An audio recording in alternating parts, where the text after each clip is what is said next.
Home അപ്ലയൻസസും kitchen അപ്ലയൻസസും ഒക്കെ വാങ്ങുമ്പോൾ ചെറിയ തവണകളായി തിരിച്ചടയ്ക്കാനുള്ള EMI സ്കീമുകൾ മൈജി ഫ്യൂച്ചറിലുണ്ടല്ലോ. എക്സ്പീരിയൻസ് ചെയ്യാം നെക്സ്റ്റ് ലെവൽ ഷോപ്പിംഗ് മൈജി ഫ്യൂച്ചറിൽ.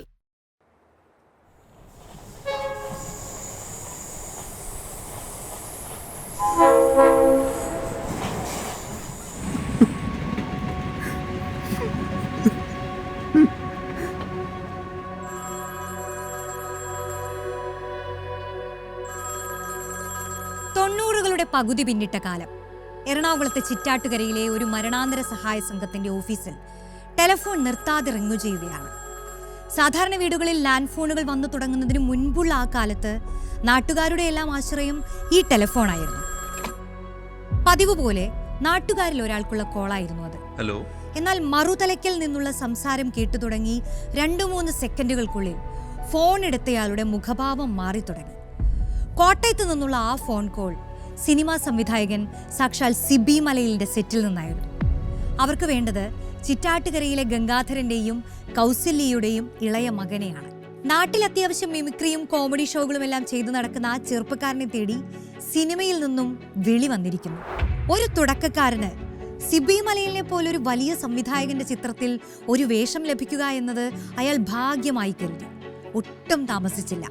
വടക്കൻ പറവൂരിൽ ഇതാ പുതിയൊരു നടൻ ജനിക്കുന്നു എന്ന പ്രതീക്ഷ സ്വന്തം നാട്ടുകാർക്ക് നൽകി ഉടൻ തന്നെ അയാൾ കോട്ടയത്തേക്ക് വണ്ടി കയറി.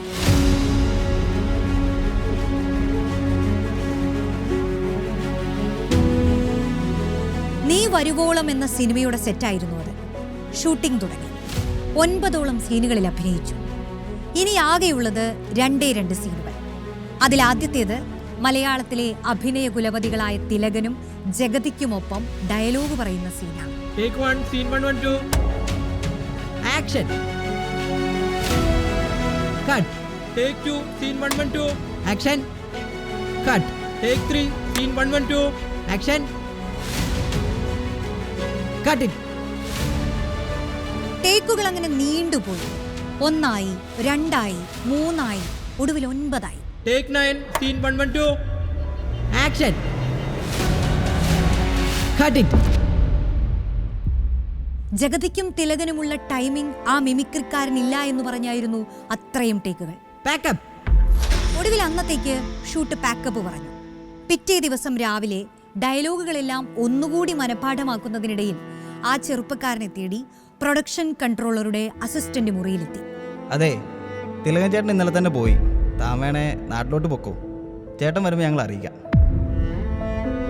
ഇത്രയും പറഞ്ഞ് അയാൾ തന്നെ ആ ചെറുപ്പക്കാരനെ കോട്ടയം റെയിൽവേ സ്റ്റേഷനിൽ കൊണ്ടുവിട്ടു. ട്രെയിൻ ടിക്കറ്റുമായി ഉടൻ വരാമെന്നേറ്റ അസിസ്റ്റന്റിനെ നോക്കി അയാൾ 7 മണിക്കൂറോളം റെയിൽവേ സ്റ്റേഷനിലിരുന്നു. എന്നാൽ ആരെയും ആ വഴിക്ക് കണ്ടില്ല. വണ്ടിക്കൂലിക്കും വഴിച്ചെലവിനും നാട്ടുകാരിൽ നിന്നും കടം വാങ്ങി ഇറങ്ങിയതാണ്. അതെല്ലാം തീർന്നു. അവസാനം പ്ലാറ്റ്ഫോമിൽ കണ്ട ഒരു അപരിചിതനോട് 20 രൂപ കടം വാങ്ങി അയാൾ നാട്ടിലേക്ക് തിരിച്ചു. ഉള്ളിൽ ഒരുതരം മരവിപ്പായിരുന്നു. ട്രെയിൻ പുറപ്പെട്ടയുടൻ വിൻഡോ സീറ്റിനോട് ചേർന്നിരുന്ന അയാൾ പൊട്ടിക്കരഞ്ഞു. ഒരു വലിയ കലാകാരനാവുക എന്നത് കുഞ്ഞുനാൾ മുതലേയുള്ള ആഗ്രഹമാണ്. ഇത്ര വലിയൊരു അവസരം കൈവന്നിട്ടും നിർഭാഗ്യവശാൽ അത് നഷ്ടമായിരിക്കുന്നു.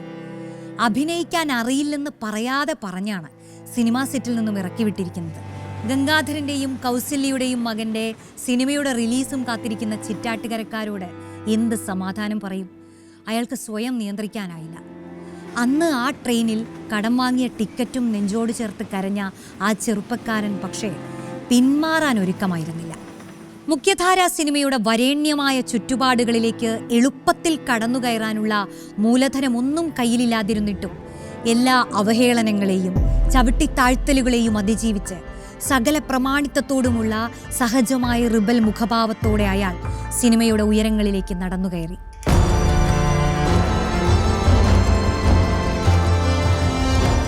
ലേറെ സിനിമകൾ, സമാനതകളില്ലാത്ത കഥാപാത്രങ്ങൾ.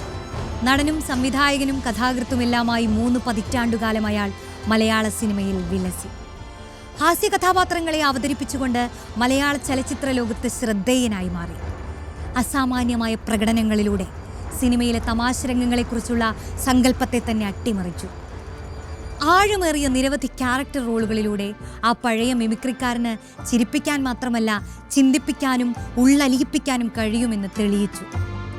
അഭിനയിക്കാൻ അറിയില്ലെന്ന് വിധി എഴുതിയവരിൽ നിന്ന് തന്നെ പുരസ്കാരങ്ങൾ സ്വന്തമാക്കി. എന്തിനേറെ, ഇന്ത്യയിലെ ഏറ്റവും മികച്ച നടനുള്ള ദേശീയ പുരസ്കാരം രാഷ്ട്രപതിയിൽ നിന്ന് കരസ്ഥമാക്കിയ നടൻ, നമ്മുടെയെല്ലാം സലീം കുമാർ. അയ്യോ, ഞാൻ ബാച്ചിലറാണ്. എന്റെ അച്ഛനും ഒരു ബാച്ചിലറായിരുന്നു. എനിക്ക് ഭ്രാന്തായി പോയതാണ്, അത് നാട്ടുകാർക്ക് മൊത്തം ഭ്രാന്തായി. വെറുതെ കഴിഞ്ഞ ആഴ്ച നടന്ന കാര്യങ്ങൾ പറഞ്ഞ് എന്നെ നാറ്റിക്കരുത്. മുസൽമാൻ തകർത്ത ദാമ്പത്യം എന്നെ പുസ്തകം വായിച്ചിട്ടുണ്ട്. നന്ദി മാത്രമല്ലേ. ഹിന്ദിയിലും പാടും, വെട്ടുനടയിൽ പോടും, കുത്തുമുതൽ സൂറൻ, ഗുസ്തികളിൽ വീരൻ.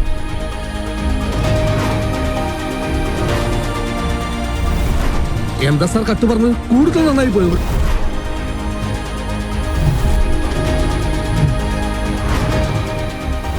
അവനി ഒന്ന് മനസ്സിലാൽ ഈ കലവറ നമുക്കൊരു മണിയറിയാക്കാം.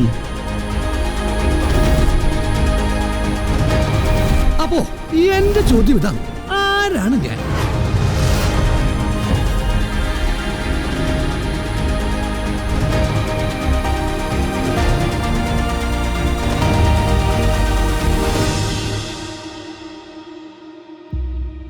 ജീവിത ദുരിതങ്ങളുടെ കൂറ്റൻ കെട്ടുമാറാപ്പുകളുമായി സിനിമയിലേക്ക് നടന്നു കയറിയ അയാൾ ഇന്ത്യൻ സിനിമയുടെ ഏറ്റവും വലിയ ഉയരങ്ങളിലേക്ക് തലയെടുപ്പോടെ വളർന്നു. ഏത് പ്രതിസന്ധിയിൽ നിന്നും കരകയറാൻ പ്രചോദനമാകുന്ന പൊട്ടിച്ചിരിയുടെ മേൽപ്പാലമായി നിലകൊള്ളുമ്പോഴും ആഴമേറിയ ചിന്തകളുടെ കനലുകൾ അയാൾ പ്രേക്ഷകരുടെ നെഞ്ചിലേക്ക് കോരിയെറിഞ്ഞു. സംഘർഷങ്ങളിൽ നിന്ന് നമുക്ക് കരകയറാനുള്ള വഴിയായിരുന്നു സലീം കുമാർ. പല വേഷത്തിലെത്തി അസാമാന്യമായ മെയ്വഴക്കത്തോടെ അയാൾ പറഞ്ഞ വാക്കുകൾ പലതും നിത്യജീവിതത്തിൽ നാം ഏറ്റുപിടിച്ചു. സാമൂഹികമായ പല കൊടുക്കൽ വാങ്ങലുകളിലും ഒരു ശരാശരി മലയാളിക്ക് വേണ്ട തത്വശാസ്ത്രം ആ ഡയലോഗുകളിൽ ഉൾച്ചേർന്നിരുന്നു. ഇനി എങ്ങാനും ബിരിയാണി കിട്ടിയാലോ എന്ന ചിന്ത ജീവിതത്തിന്റെ പല തലങ്ങളിലും നമ്മെ മുന്നോട്ട് നയിച്ചു. എല്ലാ കയ്യടികൾക്കിടയിലും നന്ദി മാത്രമേ ഉള്ളല്ലേ എന്ന് ഉള്ളുകൊണ്ട് ചോദിച്ച് നാം ഓരോരുത്തരും പരാധീനതകളെ ചേർത്ത് പിടിച്ചു. ഇത്രയും പ്രശസ്തനായ എന്നെ നിനക്ക് മനസ്സിലായില്ലടാ, ജാട തിണ്ടി എന്ന് പലയിടങ്ങളിൽ നമ്മൾ ആവർത്തിച്ചു. ഐ ആം ദ സോറി അളിയ എന്ന് നെടുവീർപ്പിട്ടു. എന്തിനോ വേണ്ടി തിളയ്ക്കുന്ന സാമ്പാർ എന്ന് പറഞ്ഞ് ജീവിതത്തിൽ നാം എത്ര തവണ തലയിൽ കൈവച്ച് കാണും. അവമതിക്കപ്പെടുന്ന ഇടങ്ങളിൽ കാണാനൊരു ലുക്കില്ലെങ്കിലും ഭയങ്കര ബുദ്ധിയാണെന്ന് പറഞ്ഞ് നാം നമ്മുടെ വിലപേശൽ ശേഷിക്ക് വീര്യം കൂട്ടി. ഭീകരനാണവൻ, കൊടും ഭീകരൻ എന്ന് പലയിടങ്ങളിൽ നാം താക്കീത് നൽകി. റേഷൻ കട മറന്ന് മണ്ണെണ്ണ വാങ്ങണോ എന്ന് ഉള്ളിൽ ചോദിച്ച് നമ്മുടെ എടുത്തുചാട്ടങ്ങളെ നാം തന്നെ ഉള്ളിൽ തളച്ചിട്ടു. ഇതൊക്കെ എന്ത് എന്ന ലാഘവത്തോടെ എല്ലാ വെല്ലുവിളികളെയും നാം നേരിട്ടു. അങ്ങനെ പടക്കക്കട ഗുധ ഗവ എന്ന് പറഞ്ഞ് പ്രതിസന്ധികളുടെ അന്ത്യങ്ങളിൽ നാം സ്വയം നിർവൃതി കൊണ്ടു. തിരശ്ശീലയിലെ താരം എന്ന അകലം ഉപേക്ഷിച്ച അയാൾ നമുക്കൊപ്പം അങ്ങ് ഇറങ്ങിപ്പോരുകയായിരുന്നു. വാട്സപ്പ് സ്റ്റിക്കറുകളുടെയും മീമുകളുടെയും ട്രോളുകളുടെയും ഈ ഡിജിറ്റൽ കാലത്തും നമ്മുടെ ആശയവിനിമയങ്ങളിൽ സലീം കുമാർ നമുക്ക് ഓരോരുത്തർക്കും വേണ്ടി നമ്മുടെ പ്രിയപ്പെട്ടവരോട് സംസാരിച്ചു കൊണ്ടിരുന്നു. എറണാകുളം ജില്ലയിലെ നോർത്ത് പറവൂരിൽ 1969 ഒക്ടോബർ 10 സലീം കുമാറിന്റെ ജനനം. സഹോദരൻ അയ്യപ്പന്റെ കടുത്ത അനുയായിയായിരുന്ന ജാതിബോധത്തെ എതിർത്തിരുന്ന ഗംഗാധരൻ തന്റെ ഇളയ മകനായി കാത്തുവെച്ചിരുന്ന പേര് സലിം എന്നായിരുന്നു. ആ പേരിൽ ഒരു മനുഷ്യനെ കാണണം. മതമോ ജാതിയോ തിരിച്ചറിയാത്ത പേരായിരിക്കണം മകന് എന്ന് അയാൾ കരുതി. എന്നാൽ സലീം കുമാർ ആയതിനെ അദ്ദേഹം തന്നെ ഓർത്തെടുക്കുന്നത് ഇങ്ങനെയാണ്. സ്കൂളിൽ ചേർത്ത സമയം ടീച്ചർമാർക്കെല്ലാം ഒരേ ഒരു ആശങ്ക, സലീം എന്നത് ഒരു മുസ്ലിം കുട്ടിയുടെ പേരല്ലേ, അതുകൊണ്ട് ഒരു കുമാർ കൂടെ ചേർക്കാമെന്ന് അവർ തീരുമാനിച്ചു. സ്കൂളിൽ ചേരും വരെ താനൊരു മുസ്ലിം ആയിരുന്നുവെന്നും സ്കൂളിൽ ചേർന്നതോടെ ഒരു വിശാല ഹിന്ദു ആയെന്നുമാണ് പിൽക്കാലത്ത് തമാശ രൂപേണ സലീം കുമാർ പറഞ്ഞു വെച്ചത്. കാർഷിക പാരമ്പര്യങ്ങളുള്ള വടക്കൻ പറവൂരിന്റെ ഗ്രാമീണ വഴികളിൽ കളിച്ചു വളർന്ന ആ കൊച്ചു പയ്യന് കൂട്ടത്തിലുള്ളവരെ ചിരിപ്പിക്കാനും ചിന്തിപ്പിക്കാനുമുള്ള തനതായ കഴിവുണ്ടായിരുന്നു. അമ്മ കൗസല്യയുടെ അപാര ഹ്യൂമർ സെൻസ് കിട്ടിയിട്ടുള്ളത് ആ ഇളയ മോനാണെന്ന് അന്ന് എല്ലാവരും പറഞ്ഞു. ഇതിനിടയിൽ ഉള്ളിൽ ഉറങ്ങിക്കിടന്ന അനുകരണ വാസന ഇടയ്ക്കിടെ പുറത്തു വന്നപ്പോഴാണ് അക്കാലത്ത് കൂടുതൽ പ്രസിദ്ധി ആർജിച്ചു വന്ന മിമിക്രി എന്ന കലാരൂപം തനിക്കും വഴങ്ങുമെന്ന് സലീം മനസ്സിലാക്കുന്നത്. ഒപ്പം അഭിനയത്തിലും ചെറിയൊരു കൈ വയ്ക്കാതിരുന്നില്ല. പറവൂർ ഹൈസ്കൂളിൽ പഠിക്കുമ്പോൾ ഷെൽട്ടർ എന്ന നാടകത്തിലൂടെയാണ് സലീം ആദ്യമായി നടനായത്. അഭിനയ ജീവിതത്തിലെ ആദ്യ കാൽവെപ്പ്.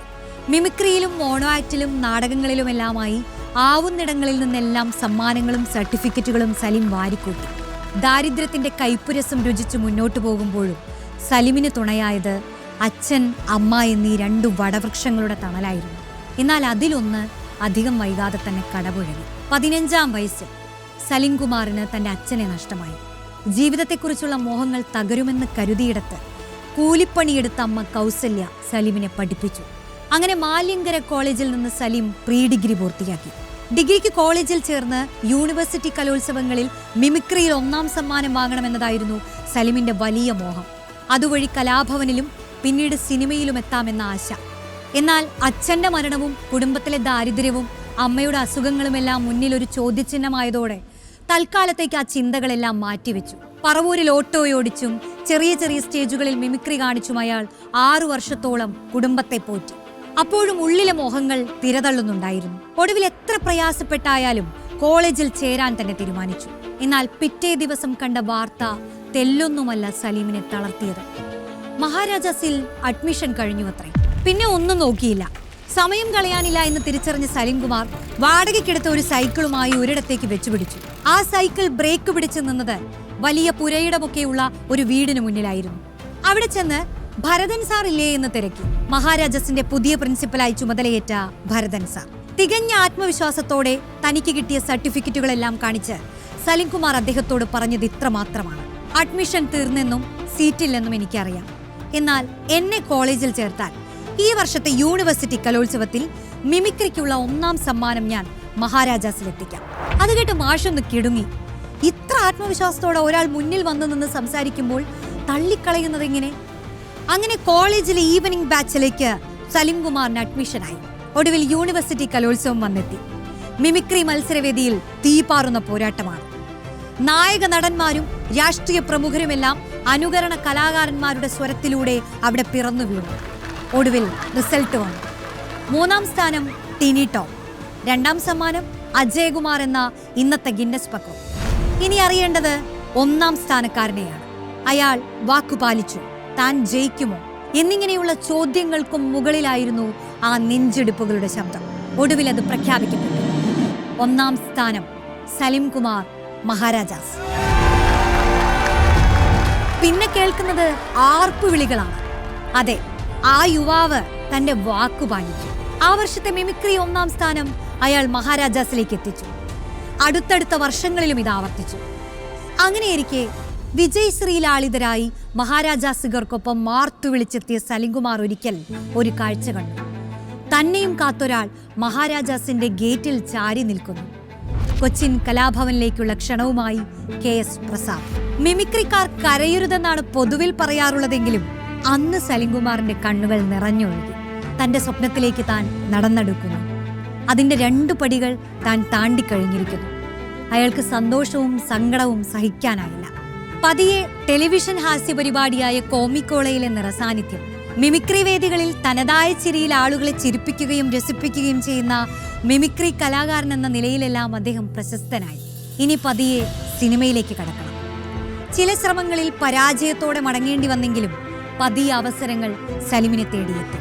അതിനിടയിലായിരുന്നു സലീംകുമാറിന്റെ പ്രണയസാഫല്യം.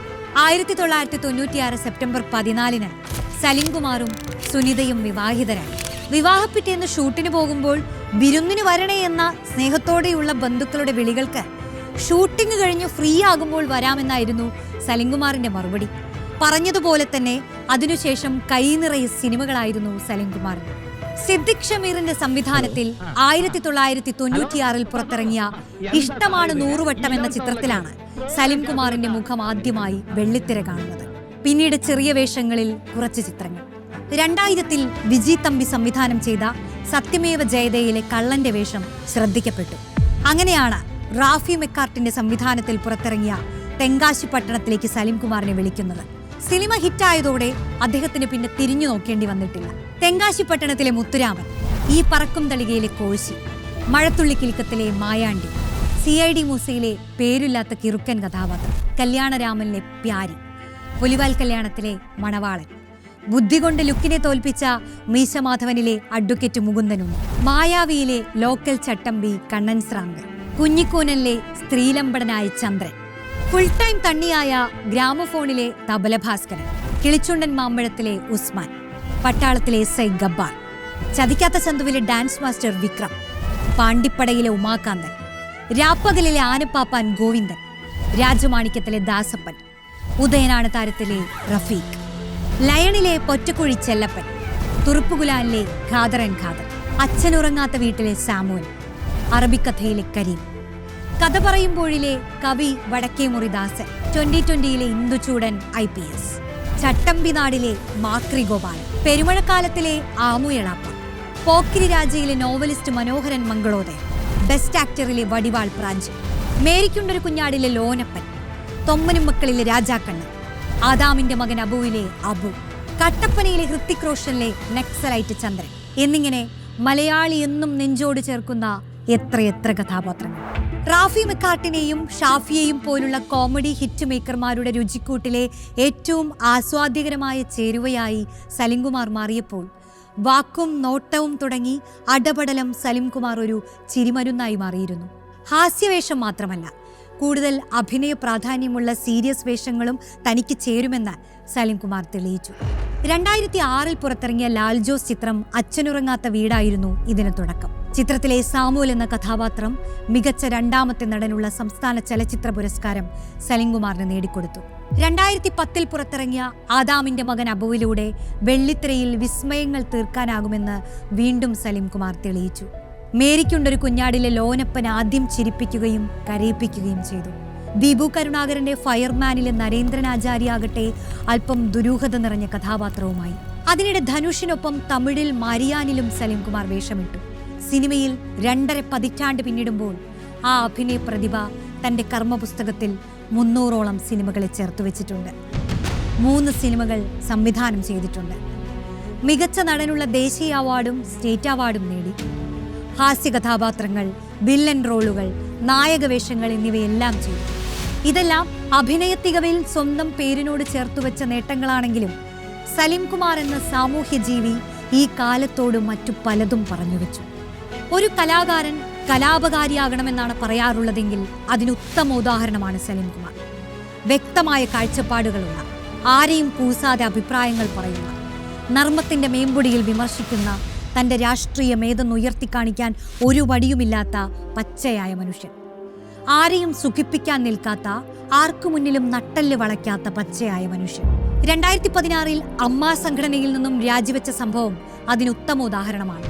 അന്ന് നിയമസഭാ തെരഞ്ഞെടുപ്പിൽ പത്തനാപുരം മണ്ഡലത്തിൽ നടന്മാരായ KB ഗണേഷ് കുമാർ, ജഗദീഷ്, ഭീമൻ രഘു എന്നിവർ സ്ഥാനാർത്ഥികളായപ്പോൾ മറ്റു മുൻനിര നടന്മാർ ആർക്കുവേണ്ടിയും പ്രചാരണത്തിന് ഇറങ്ങരുത് എന്ന് അമ്മ സംഘടനയ്ക്കുള്ളിൽ ഒരു അലിഖിത ധാരണയുണ്ടായിരുന്നു. എന്നാൽ ഇത് ലംഘിച്ച് മോഹൻലാൽ ഗണേഷ് കുമാറിനു വേണ്ടി വോട്ട് ചോദിച്ച് പ്രചാരണത്തിന് ചെന്നതിനെ ചോദ്യം ചെയ്തതും അതിനെതിരെ പ്രതിഷേധിച്ച് സംഘടനയിൽ നിന്ന് രാജി പ്രഖ്യാപിച്ചതും സലിംകുമാർ മാത്രമായിരുന്നു.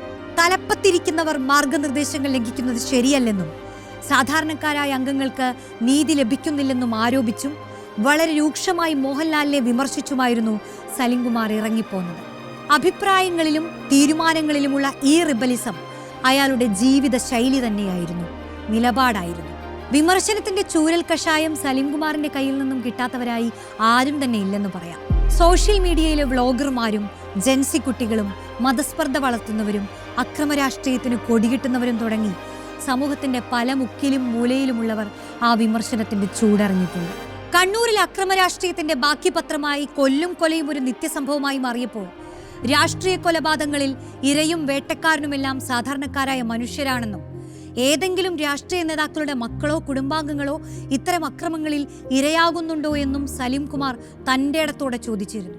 മികച്ച നടനുള്ള ദേശീയ അവാർഡിന് ശേഷം മികച്ച ഹാസ്യ നടനുള്ള സംസ്ഥാന പുരസ്കാരം സലിംകുമാറിനെ തേടിയെത്തിയപ്പോൾ അതിനെ നിശിതമായി വിമർശിച്ചും വിയോജിച്ചും തന്നെയാണ് സ്വീകരിച്ചത്. രൂക്ഷമായ ഭാഷയിൽ സലിംകുമാർ പ്രതികരിച്ചത് തനിക്ക് കിട്ടിയ നേട്ടത്തിനിടയിലുമുണ്ടെന്നോർക്കണം. എല്ലാം ഒത്തിണങ്ങിയവനാണ് നല്ല നടൻ.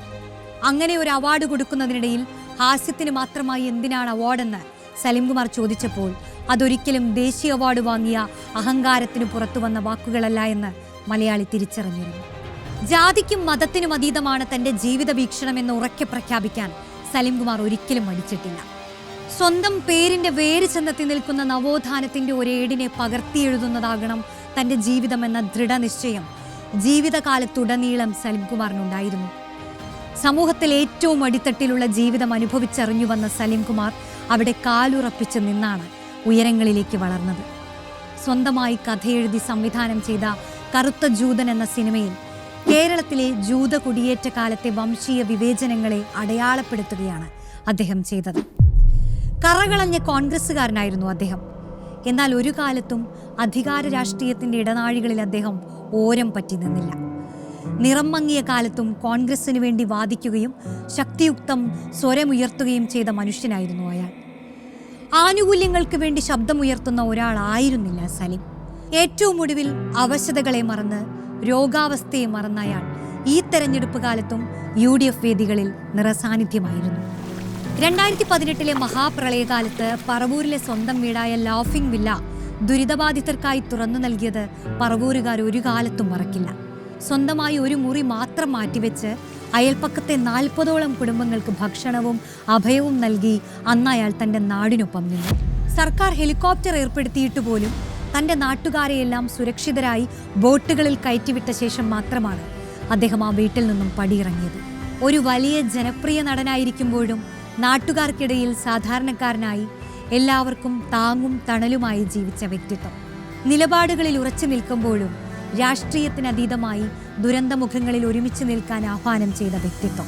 കരൾ രോഗം തന്നെ ഇല്ലാതാക്കുമെന്ന ഘട്ടത്തെയും ഒരു തവണ ചാടിക്കടന്നയാൾ. ഇത്തരത്തിൽ സിനിമയ്ക്കപ്പുറം അയാൾ ജീവിച്ചു തീർത്തതേറെയാണെങ്കിലും മലയാളികൾക്കുള്ളിൽ അയാൾ ചിരിയുടെ മറുമരുന്നായാണ് എന്നും കാലാതീതമായി നിലകൊള്ളുന്നത്. അയാൾ ഇനിയും ജീവിക്കുമെന്ന് പറഞ്ഞു വെക്കേണ്ടതേയില്ല. കാരണം തലമുറകളും കടന്ന് പറയാനുള്ളതെല്ലാം ഒരൊറ്റ മീമിലും സ്റ്റിക്കറിലും ട്രോളിലും പറയുന്ന ഇക്കാലത്തും അവിടമെല്ലാം അടക്കി ഭരിക്കുന്നത് സലിംകുമാർ കഥാപാത്രങ്ങൾ തന്നെയാണ്. അങ്ങനെ കാലാതീതനാവാൻ ഒരു ഡയലോഗോ വലിയ ആക്ഷൻ രംഗങ്ങളോ ഒന്നും വേണ്ട. ഒന്ന് കണ്ണുകൾ ചരിച്ചു നോക്കുകയോ കൈമലർത്തി കാണിക്കുന്നതിൽ പോലും തനതു രീതി അവലംബിക്കുകയോ ചെയ്താൽ മാത്രം മതിയെന്ന് പഠിപ്പിച്ചവൻ. ചിരി കൊണ്ടുവന്ന സൗഭാഗ്യങ്ങളാണ് തനിക്കുള്ളതെല്ലാം എന്ന് പറഞ്ഞ് അമ്മ കൂലിപ്പണിയെടുത്തുണ്ടാക്കിയ പണം കൊണ്ട് ഇഷ്ടികകൾ വാങ്ങി ഘട്ടം ഘട്ടമായി പണിത ഭിത്തി തേക്കാത്ത വീട്ടിൽ അന്തിയുറങ്ങിയിരുന്ന സലിംകുമാർ കാലാന്തരത്തിൽ ആരെയും അതിശയിപ്പിക്കുന്ന ആഡംബര വീട് സ്വന്തമാക്കിയപ്പോൾ അവിടെയും ഓർത്തത് തന്നെ താനാക്കിയ ആ ചിരിയെയാണ്. അതുകൊണ്ടാണ് പറവൂരിലെ തൻ്റെ വീട് ലോഫിംഗ് വില്ലയായത്. എന്നാൽ ലോഫിംഗ് വില്ലയിലെ ആ ചൂരുള്ള നേരുള്ള ചിരി ഇനിയില്ല. സിനിമ കാണാൻ തുടങ്ങിയ കാലം മുതൽ കാണുന്ന മുഖം, പല കഥാപാത്രങ്ങളായി മാറിയ മനുഷ്യൻ, നമ്മുടെയെല്ലാം ചിരിയുടെ മണവാളൻ, കറുപ്പും മഞ്ഞയും നിറമുള്ള ഒരു ടാക്സി വിളിച്ച് നമുക്കിടയിൽ നിന്നും ഒരു ദൂരയാത്ര പോയിരിക്കുകയാണെന്ന് വിശ്വസിക്കാനാണ് മലയാളിക്കിഷ്ടം. കൊച്ചി എത്തി എന്നും പറഞ്ഞുള്ള അയാളുടെ മടങ്ങിവരവിനായി.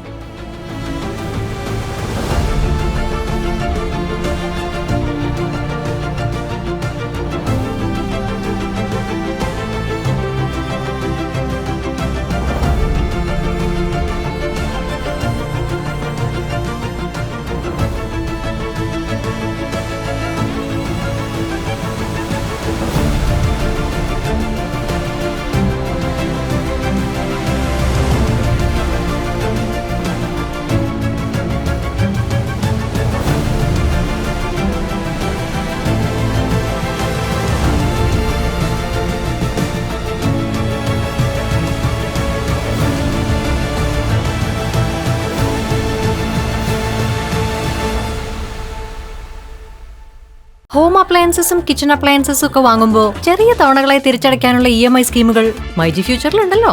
എക്സ്പീരിയൻസ് ചെയ്യാം നെക്സ്റ്റ് ലെവൽ ഷോപ്പിംഗ്. മൈജി ഫ്യൂച്ചറിൽ